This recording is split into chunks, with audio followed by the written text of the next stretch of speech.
এই পৃথিবীতে আমরা এখন শুধু সম্পদ আর নারী এই দুটো জিনিসই তো না। হ্যাঁ, আরে 60 বছরের বুড়ো আরেক বিধবার সাথে যে উল্টাপাল্টা সম্পর্ক করে, অবাক লাগে শুনে। 17 বছরের ছেলে, 15 বছরের ছেলে মহিলা নিয়ে মেয়ে নিয়ে ঘুরে, অবাক লাগে। আরে আমি আমার যুগে, আমরা যুগটা এরকম, এত পবিত্র যুগে কেউ ছিলাম না। আমরা সবাই আমরা নোংরা, আল্লাহ আমাদেরকে ক্ষমা করুন।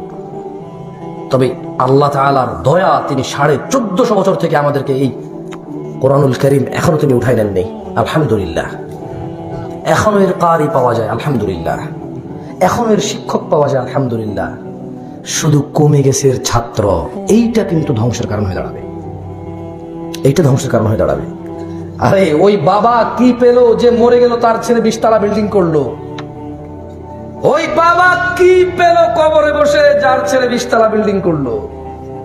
আর ওই বাবা কি পেল যার ছেলে সে মরে যাওয়ার পর বললো যে আল্লাহ তুমি আমার বাপকে ওইভাবে যত্ন করো যেভাবে সে ছোটবেলা আমাকে যত্ন করেছে। বাবা হিসেবে সিদ্ধান্ত তোমাদের। তুমি মরে গেলে তোমার ছেলে একবার দেশের প্রধানমন্ত্রী হয়ে গেল, এতে তোমার কি কল্যাণ হলো? আরেকজন মরে গেল, তার ছেলে শুধু বলল আল্লাহ আমার আব্বাকে ক্ষমা করেন, সে কি পেল? সিদ্ধান্ত তোমার। তুমি কি মৃত্যুর পরে চাও তোমার ছেলে বলুক আল্লাহ আব্বাকে ক্ষমা করেন?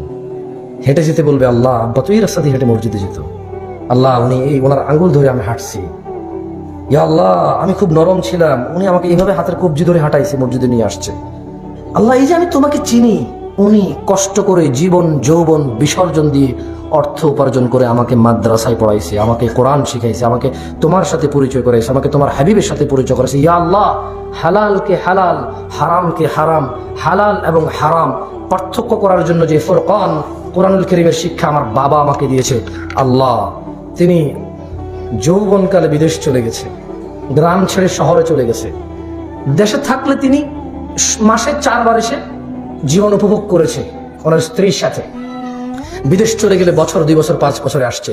পুরো যৌবনটা, তারুণ্য, পুরো সুখ শুধু বিসর্জন করেছে আমি যাতে তোমাকে চিনি, আর যাতে সে মরে গেলে আমি ওনার নাজাতের কারণ হতে পারি। আল্লাহ তুমি বাবাকে ক্ষমা করো, তিনি আমাকে তোমার সাথে পরিচয় করেছে। আল্লাহ এই যে আমি তোমাকে ডাকি, উনি আমাকে এর জন্য অনেক সাপোর্ট করেছে, আল্লাহ তুমি বাবার উপর সন্তুষ্ট, ক্ষমা করো। ওই বাবা হতে চান নাকি মরে গেলেন আর ছেলে মাশাআল্লাহ দুনিয়া কা মালিক বন গিয়া, বাদশাহ হয়ে গিয়া? সিদ্ধান্ত আপনার, সিদ্ধান্ত আপনাদের। কি পড়াবেন না পড়াবেন সিদ্ধান্ত কার? আপনাদের। এই এখানে মাহফিল কমিটিকে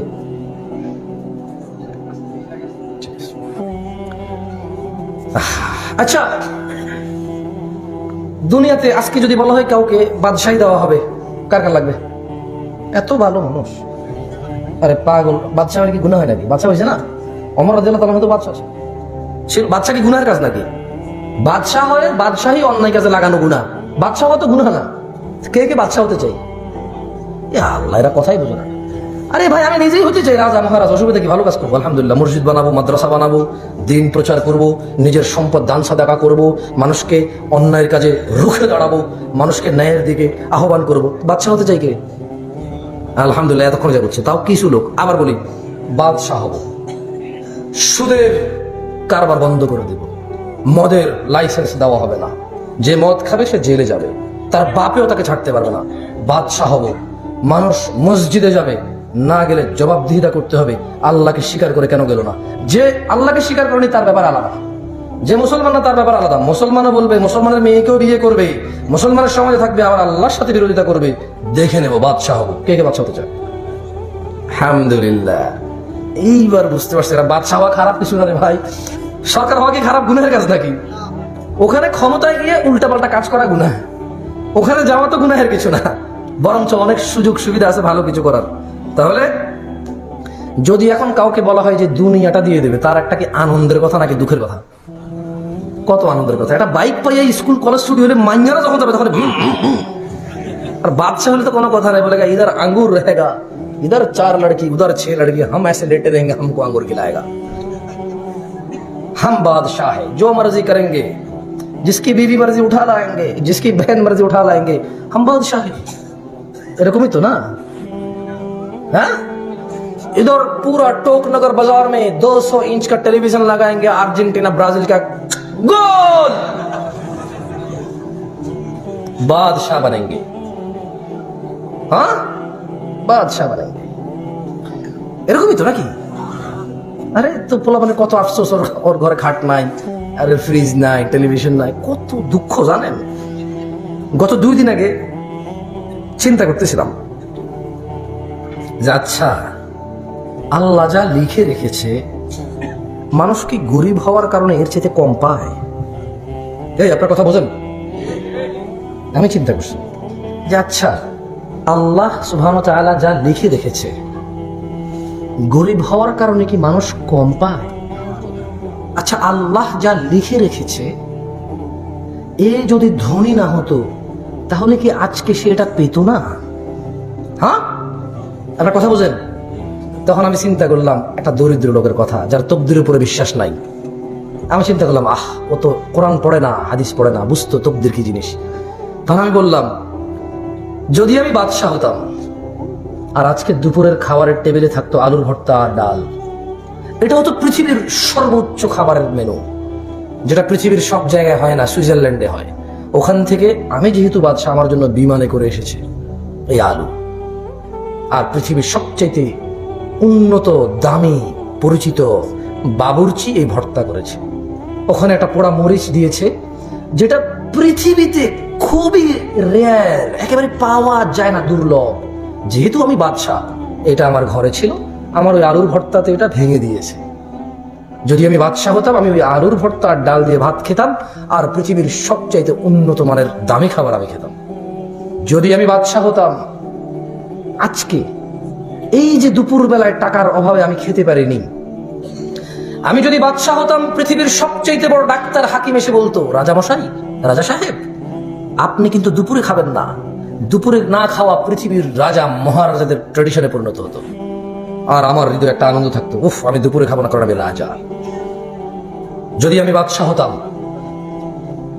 যদি আমি বাদশাহ হতাম, এই যে আমি দরিদ্র, কেউ আমাকে সম্মান করে না, আমার ন্যায্য অধিকার আমি নিজেই পাই না, আমার হক আমি নিজেই পাই না, আমার উপরে করে যাওয়া জুলুমের কোনো বিচার পাই না, কেউ আমাকে 5 আনার দাম দেয় না। যদি আমি বাদশাহ হতাম, কোনো এক জঙ্গলে যেতাম পশু শিকারে, পাখি শিকারে, সেখানে দেখতাম সব পশু পাখি, কেউ আমাকে চেনে না, বাঘও কামড়াতে আসে, শিয়ালও ঘেউ করে কামড়াতে আসে, কেউ আমাকে কোনো জানোয়ার জন্তু 5 পয়সার দাম দেয় না। যদি আমি বাদশাহ হতাম, আজকের দিনে আমার এটাই হইতো। আমি ওই ডাল ভর্তা পেয়েই বাদশাহী মনে করতাম, আর এ ডাল ভর্তা পেয়ে ফকিরি মনে করে। কিন্তু রিজিক যা লেখা হয়েছে তাই পেয়েছে। এইবার এই একটা আলু বানাইতে পারবে কেউ? একটা আলু কেউ বানাইতে পারবে? ধারণা করো পৃথিবীর জমিনে কোনো খাবার নাই, আর এই আলুটাই খাবার। তুমি ধারণা করো 2 দিনের উপোস, এই আলুটাই খাবার। তখন তুমি দেখবে এই আলু কত মূল্যবান। এই পৃথিবীতে যে গোশত খায় সেও বাঁচে, যে আলু খায় সেও বাঁচে, যে ডেলি গোশত খায় সেও মরে, যে ডেলি আলু খায়, ভর্তা খায় সেও মরে। এই পৃথিবীতে যে সবচাইতে দামি খাবার খায় সেও বৃদ্ধ হয়, এই পৃথিবীতে যে সবচাইতে দুর্বল খাবার খায় সেও বৃদ্ধ হয়। এত শুধু। এবং মজার কথা হলো যে আজকে 2000 টাকা এক বসা খাইছে, তারও সন্ধ্যায় ক্ষুধা লাগবে। যে আজকে 30 টাকা দিয়ে আলু ভর্তা দিয়ে ভাত খাইছে, তারও সন্ধ্যায় খিদা লাগবে। যদি এমন হতো 2000 টাকা খাওয়ার পর 6 দিন আর খিদা লাগে নাই, তাহলে একই যাবে। যে আমি ফকির ডেলি 3 বার খাইতে হবে, বড় লোক ডেলি 6 দিন একবার খায়, তাহলে আমি বুঝতাম যে তোমার একটা দুঃখের ব্যাপার। আসলে তো দুঃখ, ও ডেলি একবার খায়, একবার হাত ধোয়, 6 দিন খায় না। আর তুমি গরিব, ডেলি যাইয়াই খাও, হাত ধো, যাইয়াই খাওয়া, সময় নষ্ট হয়। আমি বুঝতাম যে তাহলে ঠিক আছে, গরিবী আর ফকিরের মধ্যে, ধনী আর দরিদ্রতার মধ্যে তো বিশাল বড় মুশকিল, এত বিশাল মুশকিল। ধনী হলে তো সপ্তাহে একবার খাইলে চলতো, দরিদ্র হলে ডেলি 3 বেলা খাইতে হয় না? এরকম কি? কিসের এত আফসোস তোমার মানুষ? আল্লাহর প্রতি কিসের তোমার এত কমপ্লেইন? তুমি বাদশাহ হলেও আজকে টোক নগরেরই হতা, আর কোন এক রাজা এসে তোমার সবকিছু লড়াই করে তোমার বউ সন্তান নিয়ে চলে যেত। তা তো ভালো আছো আলহামদুলিল্লাহ, স্ত্রী সন্তানের সঙ্গে আছো আলহামদুলিল্লাহ, প্রশংসা কর। আসো, আল্লাহকে চেনো মানুষ, আল্লাহকে চেনো, আল্লাহকে চেনো। এই কারা কারা আল্লাহর দিকে এক বিঘতে গেতে চায়? এক বিঘতে গেতে চান? আচ্ছা, আগেরটা আগে আসেন। কারা কারা আল্লাহর কাছে একটা নেকি নিয়ে যেতে চায়? অন্তত একটা নেকি, কারা কারা? তাহলে আল্লাহ তাআলা বলতেছে যে তার জন্য 10 গুণ আরো বৃদ্ধি করে দেব। অথচ যে একটি পাপ নিয়ে আসবে তার বিনিময় সমান শুধু একটাই পাপ বলে গণ্য হবে এবং ক্ষমা করবে আল্লাহ। আল্লাহু আকবার। কে কে আছো রবের দিকে এক বিগত গাবা? হাত তোলো। 5 ওয়াক্ত নামাজ, ব্যাস 17 রাকাত শুরু করো যারা নামাজি। আর যারা নামাজ পড়ো 5 ওয়াক্ত, তোমরা সুন্নত নফল ভিতর এগুলোর দিকে মনোযোগ দাও। কিভাবে পড়া সেটা শেখো। আল্লাহর দিকে কারা কারা এক বিগত আগাবে? এক বিগত কারা? মিথ্যা কথা বলবে যে সাত মনে ফেলুক। আমি ভাই আমার তো কামনা দরকার নাই, তো আমার তো ঠিক কিনা ঠিক কিনা। কারা কারা মন থেকে আল্লাহ দিকে এক বিগত আগাবে? তাকবীর, তাকবীর। তো শোনো, আল্লাহর দিকে এক বিগত আগালে কি হবে? আল্লাহ বলছে যে আল্লাহ তোমার দিকে এক হাত আগাবে। আল্লাহু আকবার, আল্লাহু আকবার, আল্লাহু আকবার। কারা কারা আল্লাহর দিকে এক হাত আগাবে? আল্লাহর দিকে এক হাত আগাবা? আল্লাহু আকবার। আল্লাহ তাআলা বলছে তাহলে আমি তার দিকে এক বাহু আগাবো। যে আল্লাহর দিকে এক বিগত আগাবে, আল্লাহ তার দিকে এক হাত আগাবে। না, আমি এটা আমার হাত বলতেছি, আল্লাহর হাত কিরকম আমরা জানি না। ওকে, আমরা জানি এটা। আল্লাহর হাত কেমন? আল্লাহর মতো। কার মতো? যেমন আল্লাহর জন্য যোগ্য ও সম্মানীয় আমি জানি না, আমরা জানি না। আমি কিন্তু এটা আমার কথা বলতেছি। বাকি আল্লাহ কিভাবে এক হাত আগাবে, কিভাবে এক বিগত আগাবে, এটা কে জানে? ওটা জানার মধ্যে যদি কল্যাণ থাকতো আল্লাহ আমাদেরকে জানাই দিত, ওটা আমাদের জানার বিষয় না। তবে আমরা তো এক বিগত আর এক হাত বুঝি নাকি? তাহলে কারা কারা আল্লাহর দিকে এক হাত আগাবে? আল্লাহ তোমাদের দিকে কতটুকু আগাবে? কতটুকু? এক বাহু আল্লাহ তাআলা তোমাদের দিকে আগাবে। কে কে আল্লাহর দিকে হেঁটে যেতে চায়? আল্লাহর দিকে হেঁটে যেতে চাও? আল্লাহ তাআলা বলছে যে তাহলে আমি তার নিকট দ্রুত যাব। মানে তুমি পৌঁছানোর পূর্বে আল্লাহ তোমার দিকে আসবে। সুবহানাল্লাহ, সুবহানাল্লাহ, সুবহানাল্লাহ। যে ব্যক্তি দুনিয়া ভর্তি পাপ সমূহ নিয়ে আল্লাহর সাথে সাক্ষাৎ করবে কিন্তু আল্লাহর সাথে কাউকে শিরিক করবে না, আল্লাহ তাআলা বলছে যে দুনিয়া ভর্তি ক্ষমা নিয়ে তার কাছে গিয়ে তাকে ক্ষমা করে দেব, সাক্ষাৎ করবে। কিন্তু কি অপরাধ করা যাবে না? কি অপরাধ করা যাবে না? আচ্ছা, একটা হাদিস পড়িয়েছিলাম, ইন্না বাইনার রাজুলি ওয়াশ শিরকি ওয়াল কুফরি তারাকুস সালাকি। জাবের রাদিয়াল্লাহু আনহু থেকে বর্ণিত, তিনি বলেন যে নিশ্চয় বান্দা কুফরি শিরকের মধ্যে পার্থক্য হচ্ছে নামাজ ছেড়ে দেওয়া। টোকনগরবাসী সিদ্ধান্ত তোমাদের। তোমরা কি আল্লাহর দিকে এক বিগত এগিয়ে আল্লাহকে এক হাত আগাইবা নিজের দিকে? আল্লাহর দিকে এক হাত এগিয়ে আল্লাহকে কি এক বাহু নিজের দিকে আগাবা? এবং আল্লাহর দিকে হেঁটে গিয়ে আল্লাহর সাথে দ্রুত আল্লাহ তোমাদের সাথে সাক্ষাৎ করবে এবং জমিন ভর্তি পাপ থাকলেও আল্লাহ তাআলা তোমাদের সাথে জমিন ভর্তি ক্ষমা নিয়ে সাক্ষাৎ করবে যদি শিরিক না করো। নামাজ ত্যাগ করলে শুধু বেনামাজি হয় না, শিরিকি হয়, কুফরি হয়। قال رسول الله صلى الله عليه وسلم, আল্লাহর রাসূল সাল্লাল্লাহু আলাইহি ওয়াসাল্লাম বলেছে, মান সালাকা তরিকান ইয়ালতামিসু ফীহি ইলমা, যে ব্যক্তি জ্ঞান অর্জনের জন্য, কিসের জন্য? কিসের জ্ঞান? আল্লাহ সম্পর্কে। কার সম্পর্কে? জান্নাত সম্পর্কে। কার সম্পর্কে? জাহান্নাম সম্পর্কে। কার সম্পর্কে? হালাল সম্পর্কে। কার সম্পর্কে? হারাম সম্পর্কে। কার সম্পর্কে? ইবাদত যোগ্য ও বর্জনীয় সম্পর্কে যে ব্যক্তি ইলম অর্জন করবে, এরকম মনস্তত্ব নিয়ে কেউ যখন পথ চলা শুরু করে, মানে এখানে মাহফিলে এসে পৌঁছায়নি এখনো সে বাড়িতে, মাদ্রাসায় গিয়ে পৌঁছায়নি এখনো সে বাড়িতে, মসজিদে গিয়ে পৌঁছায়নি এখনো সে বাড়িতে, বাট সে চিন্তা করেছে যে আমি যাবো শিখতে। তো আবু হুরায়রা রাদিয়াল্লাহু আনহু বলছে যে আল্লাহ নবী সাল্লাল্লাহু আলাইহি ওয়াসাল্লাম বলেছেন, সাহাল্লাহ, এই যখন সে এরকম উদ্দেশ্য করে যে আমি শিখবো, লাহু তরিকান ইলাল জান্নাহ, আল্লাহ তাআলা তার জন্য জান্নাতের পথকে সহজ করে দেয় আমার উদ্দেশ্যের বিনিময়ে। তো এখানে যারা আসছেন জান্নাতকে সহজ করতে পারবেন, এর বেশি কিছু পারবেন না। আর গাজীপুরের মানুষ যদি মনে করে ও একা বাপ, এই পৃথিবীতে আর কেউ বাপ নাই। গাজীপুরবাসীর এই যে গার্মেন্টস অথবা অন্যান্য ইন্ডাস্ট্রিয়াল যে আমার শ্রমিক ভাই ও বোনরা আছে, ওরা যদি মনে করে ওদের আগে এই পৃথিবীতে কেউ মা হয় নাই, বাপ হয় নাই, কারো খিদা লাগে নাই, টাকা লাগতো না কারো, ওরা ভুলের মধ্যে আছে। তুমি প্রথম বাবা নাও যে তার বাচ্চার জন্য দুশ্চিন্তায় ভুগছো। তোমার বাবা তোমার জন্য ভুগতো, তুমি তোমার সন্তানের জন্য ভোগো। তুমি এই পৃথিবীতে এমন কোন জাদু মন্ত্র দিয়ে যেতে পারবে না যে তোমার ছেলে তোমার নাতির দুশ্চিন্তায় ভুগবে না, অসম্ভব, ইম্পসিবল। তোমার বাপ তোমাকে নিয়ে ভুগছে, তুমি তোমার বাচ্চাকে নিয়ে ভুগছো, তোমার বাচ্চা তোমার নাতিকে নিয়ে ভুগবে, তার বাচ্চা তোমার পতিকে নিয়ে ভুগবে। দুশ্চিন্তা সবার হবে। গার্মেন্টস অথবা ইন্ডাস্ট্রিয়াল কর্মী বোনরা আমার যদি মনে করে এই পৃথিবীতেও একাই পরিশ্রম করেছে, এর পূর্বে কেউ করেনি, তবে দেখে নাও শত শত গ্রামের মহিলারা যারা রাতের অন্ধকারে গিয়ে ধান কেটেছে আগে। তোমার বাপকে জিজ্ঞেস করো বোন, তোমার মাকে জিজ্ঞেস করো, তোমার দাদি নানিরা রাতের বেলায় ধানের গুচ্ছ মাথায় করে নিয়ে আসছে। যদি নাও নিয়ে আসে, পুরুষরা যে ধান নিয়ে আসছে, সারাদিন মহিলারা খড়কুটো থেকে ধানগুলোকে আলাদা করা, সিদ্ধ করা, রোদে শুকানো পর্যন্ত ওরা প্রস্তুতি করে দিত।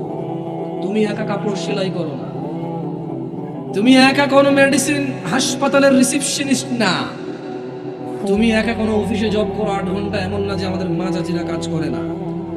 4 জন ছেলে সন্তান, সবাইকে গা গোসল ধুইয়ে এদের স্কুল যাবে, মাদ্রাসায় যাবে, এদের কাপড় চোপড় ধোয়া, 12-15 জনের সংসারের রান্না বান্না করা, ঘর ক্লিন করা, তারপরে স্বামীর খেয়াল রাখা, তারপরে শ্বশুর শাশুড়ির অসুস্থতা, বাবা মায়ের খোঁজ খবর। তুমি একা মানুষ, তুমি কাজ করো। শোনো, তুমি একা নও যে এই পৃথিবীতে বাবা হয়েছো, যে তোমার পরে আর কেউ বাবা হবে না, যে কেউ বুঝবেই না তোমার দুঃখ। রব 1450 বছর পূর্বে বলেছে, ইয়া আইয়ুহাল্লাযীনা আমানু, না সবাইকে বলে নাই, আসলে বলেছে তোমাদের মধ্যে যারা যারা আল্লাহর প্রতি ঈমান আনছো শুধু তোমাদেরকে বলি।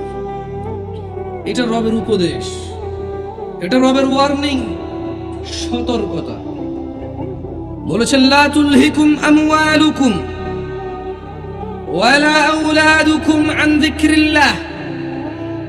ও বাবারা, ও দুনিয়ার মারা, ও দুনিয়ার ছেলে সন্তানের পিতারা, ও চাকরিজীবীরা, ও ব্যবসায়ীরা, ও সুদখোর আর ঘুষখোররা, ও মদ বিক্রেতারা, সিগারেট বিক্রেতারা, ও মহিলাদের শরীর বিক্রির মধ্যস্থকারীরা, ও যে কোনো মূল্যে যে কোনো কিছু হারাম হালাল বাদ দিয়ে, ভালো মন্দ বাদ দিয়ে উৎপাদন করে মানুষকে খাইয়ে দেওয়া অথবা পরিয়ে দেওয়া লোকরা, লা তুলহিকুম ওয়ালা আমওয়ালু লা তুলহিকুম আমওয়ালুকুম।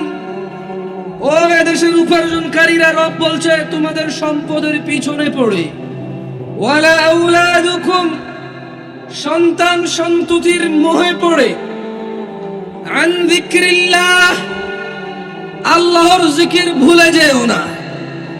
ও গার্মেন্টস কর্মীরা, ও দোকানদাররা, ও রেস্টুরেন্ট মালিকরা, ও রেস্টুরেন্টের ওয়েটাররা, ও রিক্সা চালকরা, ও ভ্যান চালকরা, ও লোকাল বাস চালকরা, ও সরকারি অফিসের অফিসাররা, ও পুলিশরা, ও র্যাবরা, ও দেশের এমপি মন্ত্রীরা, যদি রবের প্রতি ঈমান আনো, তবে রব সূরা মুনাফিকে বলছে লা তুলহিকুম আমওয়ালুকুম, সম্পদের পিছনে পড়ে, ওয়ালা আওলাদুকুম, ছেলে সন্তানের মায়া পড়ে, আন যিকরিল্লাহ, রবের তোমরা স্মরণ ভুলে যেও না।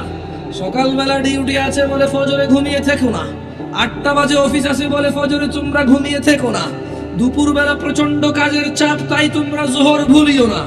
লা তুলহিকুম, তোমাদের এই স্বর্ণ, তোমাদের এই রূপ্য, তোমাদের এই টাকা হীরা মানিক মণিক্য, তোমাদের এই আয় উপার্জন, তোমাদের এই জায়গা জমি, তোমাদের এই বিল্ডিং, টাকা কড়ি, যাতে তোমাদেরকে রবের জিকির থেকে না ভুলিয়ে দেয়। তো তোমাদের মধ্যে যদি 16 কোটি বাঙালি শুধু টাকা টাকা করো, শুধু ছেলে মেয়ে করো, সবাই যদি রবকে ভুলে যাও, তো কি হবে? রব বলছে ওমান ইয়াফআল যালিক, যে ব্যক্তি ছেলে সন্তানের টাকার মুহে পড়ে আল্লাহকে ভুলেছে, যে ব্যক্তি যেই হোক, এদেশের 16 কোটি আর ইন্ডিয়ার 140 কোটি আর চায়নার 130 কোটি, এই টোটাল 250-300 কোটি মানুষও যদি 1000 কোটি পৃথিবী বর্তমানে মানুষ যারা পরিসংখ্যান করে তাদের মত অনুযায়ী 1000 কোটি মানুষও যদি সম্পদ আর সন্তানের পিছনে পড়ে যদি রবকে ভুলে যায়, রব বলছে ফাউলাইক, 1000 না, যদি 100,000 কোটি মানুষ যদি ভুলে যায় রবকে, হুমুল খাসিরুন, 100,000 কোটি মানুষ ক্ষতিগ্রস্ত হবে। যদি পৃথিবীর সবচেয়ে শিক্ষিত মানুষটা রবের জিকির ভুলে যায়, ছেলে সন্তানের ধন সম্পদের মোহে, রব বলছে ও ক্ষতিগ্রস্ত হবে। যদি কোনো মসজিদের ইমাম ভুলে যায়, ক্ষতিগ্রস্ত হবে। যদি আজকের এখানে লেকচারার জামশেদ মজুমদার কালকে ভুলে যায় রবকে, জামশেদ মজুমদার ক্ষতিগ্রস্ত হবে। যদি এই পৃথিবীর সবচেয়ে সুদর্শন মানুষ, সবচেয়ে বিজ্ঞ, সবচেয়ে জ্ঞানী মানুষটা যদি রবকে স্মরণ না করে, রব বলছে শুনো তুমি একা না, পৃথিবীতে যেই রবকে বলবে ফাউলাইকা হুমুল খাসিরুন, তারা সবাই হবে ক্ষতিগ্রস্ত। জেনে নাও গাজীপুরের কর্মজীবী, শ্রমজীবী, ধনী ও দরিদ্ররা, গাজীপুরের মহিলা ও পুরুষরা, ইন্নামা আমওয়ালুকুম, আল্লাহ বলছে নিশ্চয়ই তোমাদের সম্পদ, ও আউলাদুকুম, তোমাদের ছেলে মেয়ে, ফিতনা, তোমাদের জন্য পরীক্ষা, ওয়াল্লাহু ইনদাহু, আর আল্লাহর কাছে যা রয়েছে জান্নাতে, আজরুন আযীম, উত্তম ও মহা পুরস্কার। তোমাদের ছেলে সন্তান আর সম্পদের চাইতে আল্লাহ যা রেখে দিয়েছে ওনার কাছে, ওইটাই হচ্ছে উত্তম ও মহান কিছু। জেনে নাও গাজীপুরবাসী, তোমার এই সকালবেলা উঠে ভ্যান চালানো, তোমার এই বিকেল বেলার চায়ের দোকানের আড্ডা, তোমার এই 8 ঘন্টা ডিউটির পরে ওভারটাইম ডিউটি করা গার্মেন্টসে, তোমার ওই সুদ ঘুষ আর জায়গা জমি বিক্রি করে ইনকাম করা টাকা, তোমার হালাল টাকাই হোক না কেন, জেনে নাও গাজীপুরবাসী, আল্লাহ তাআলা কোরআনুল কারীমে বলছে আল্লাহু ইয়াবসুতুর রিজকু লিমান ইয়াশা, আল্লাহু ইয়াবসুতুর রিজকু লিমান ইয়াশা ওয়া ইয়াকদিরু, আল্লাহু ইয়াবসুতুর রিজকু লিমান ইয়াশা ওয়া ইয়াকদিরু। ও গাজীপুরের মানুষ, কিসের এত জল্পনা কল্পনা, কিসের এত কলা কৌশল, এত কিসের পরিকল্পনা, এত চালাকি, পকেট মারি, সুদ ঘুষ খাওয়া, 2 নাম্বারি করা, চুরি করা, ফাঁকি দেওয়া, খুব চালাক তুমি না, খুব চালাক। বাপরে বাপ, চুরি না করলে তুমি টাকাওয়ালাই হতে পারতা না, বাপরে বাপ, খারাপ কাজ না করলে তুমি টাকাওয়ালাই হতে পারতা না। ঠিককার তোমার এমন চিন্তা ভাবনা। আল্লাহু ইয়াবসুতুর রিজকু লিমান ইয়াশা, আল্লাহু ইয়াবসুতুর রিজকা লিমান ইয়াশা ওয়া ইয়াকদির, আল্লাহ সম্প্রসারিত করে, আল্লাহ খুলে দেয়, মেলে দেয়, বড় করে দেয় রিজিক, অথবা সংকুচিত করে, কমিয়ে দেয়, নিয়ে নেয়, শেষ করে দেয়, অল্প দেয়। কে অল্প দেয়? কে সম্প্রসারণ করে? আর তোমার পরিকল্পনা করে, তোমার বুদ্ধি করে, এত পরিকল্পনা কিসের? ওয়াফারিহু বিল হায়াতিদ দুনিয়া ওয়া মাল হায়াতুদ দুনিয়া ফিল আখিরাতি ইল্লা মাতা।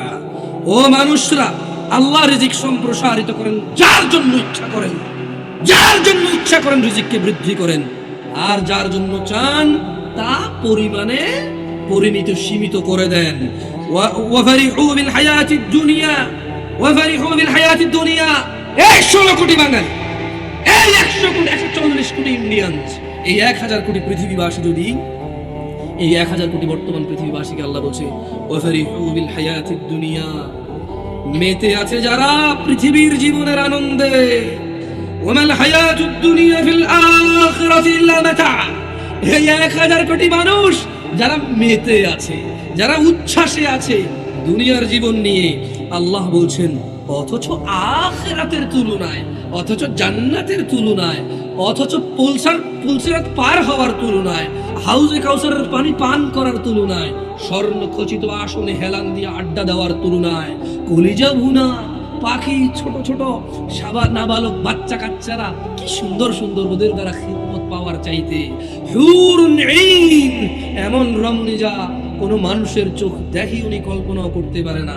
এমন স্ত্রী পাওয়ার তুলনায়, ওয়ামাল হায়াতুদ দুনিয়া ওয়াফারিহুল হায়াতিদ বিল হায়াতিদ দুনিয়া, যারা দুনিয়ার জীবনকে অগ্রাধিকার দিয়ে খেল তামাশায় আনন্দে মেতে আছে, ওয়ামাল হায়াতুদ দুনিয়া, অথচ এই পৃথিবীর, এই দুনিয়া, এই পৃথিবী ফিল আখিরাতি ইল্লা মাতা, আখিরাতের তুলনায় অত্যন্ত নগণ্য বস্তু।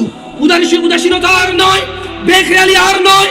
ও গাজীপুরবাসী, আফাহাসিবতুম আন্নামা খালাকনাকুম আবাসা, তোমরা কি মনে করেছো আল্লাহ তোমাদের সৃষ্টি করেছে এমনি এমনি? ওয়া আন্নাকুম ইলাইনা লা তুরজাউন, আর রবের কাছে তোমাদের ফিরতে হবে না। ফজরে তোমরা ঘুমিয়ে থাকো, জোহরে তোমরা কর্মব্যস্ততায় থাকো, আসরে তোমরা বাড়ি ফেরো, মাগরিবে তোমরা আড্ডায় থাকো, ইশায় তোমরা খাওয়া দাওয়ায় মেতে থাকো, আরাম আয়েশের জন্য তোমরা প্রস্তুতি নাও। আফাহাসিবতুম আন্নামা খালাকনাকুম আবাসা, তোমরা কি ভেবে নিয়েছো রব তোমাদের এমনি এমনি সৃষ্টি করেছে? ওয়া আন্নাকুম ইলাইনা লা তুরজাউন, রব কি তোমাদের ওনার কাছে ফিরিয়ে নেবে না? নেবে না? اقترب للناس يا ناس اقترب للناس حسابهم وهم في غفلة معرضون মানুষ তোমাদের হিসেব নিকেশের সময় চলে এসেছে অথচ তোমরা উদাসীন অথচ আমরা উদাসীনতায় অথচ আমরা উদাসীনতা হে মানুষ আল্লাহকে ভয় করো যেভাবে যথাযথ ভয় করা উচিত